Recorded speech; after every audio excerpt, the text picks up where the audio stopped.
It's actually only been 18 years later since the last movie in this series, but is 28 years later worth the wait? Let's talk about it.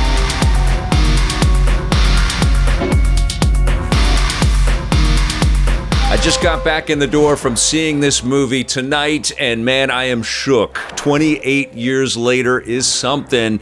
This is Danny Boyle and Alex Garland working together again to craft a finely tuned piece of cinema with zombies chasing after people like you've never seen before. Even in the wonderful previous films in this series, 28 Days Later and 28 Weeks Later, both of which were great, but there was something kind of magical about this freaking movie. I wasn't expecting it to be so artful and so beautifully crafted and so moving. There are some unbelievably touching sequences in this film, and I have to give major kudos to the performers in this film. Aaron Taylor Johnson plays this father who wants to train his son in the ways of the warrior so that he can fend for himself. He's a 12-year-old little boy played by Alfie Williams, and really the movie centers on this little boy named Spike and how he deals with this crazy world around him. His father, Aaron Taylor Johnson's character, takes him into the mainland because these guys live in a village that's sort of isolated from the madness of the mainland of the UK. And so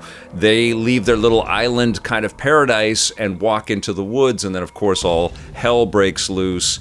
And this little kid has to grow up super, super quickly, and it's terrifying, it's mesmerizing. Remember, these are zombies in the fiction of this movie series that don't hesitate. They come charging and running, and they come in giant packs, and they are absolutely horrifying. And compounding all of this incredible action that Danny Boyle is so adept at framing and capturing and cutting. The editing in his movies is so hypnotic and so entrancing, but complementing all of this visual stimulation is just this incredible soundtrack that's propulsive and also has spine-chilling elements in it as well. You are just on edge for this picture. I mean, I could feel myself. My eyes were just like wide open. Like my eyes started to dry out. I couldn't close them. I was just so freaked out and worried for everybody on screen. And the village sequence as well, when they're back at home in this nice little Scottish hamlet where they've learned how to live in peace. And of course, they've got barriers up and all kinds of protective defenses in place to stop any potential hordes that might come. And there's some really ingenious staging around how all of that works together. And the boy's mom, played by Jodie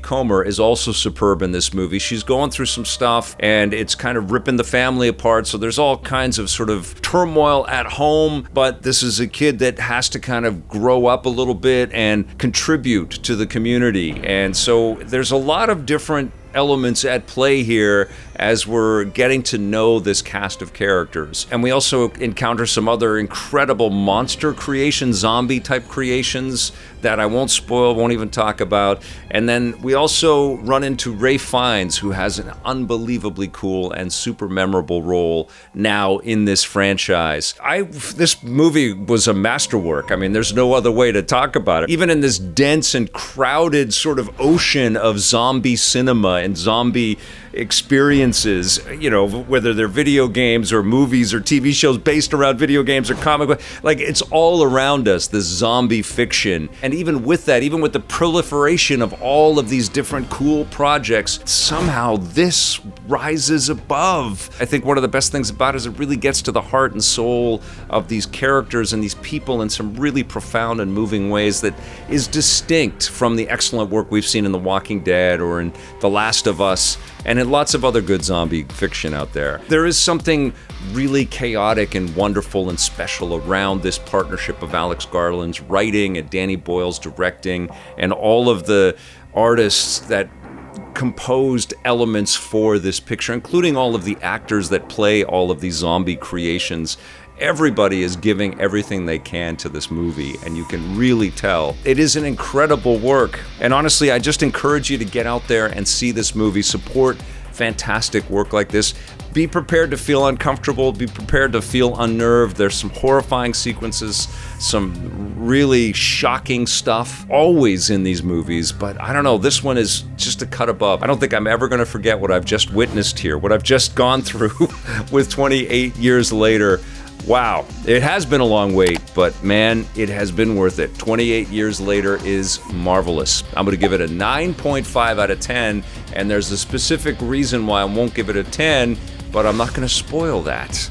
Just go out and see this movie.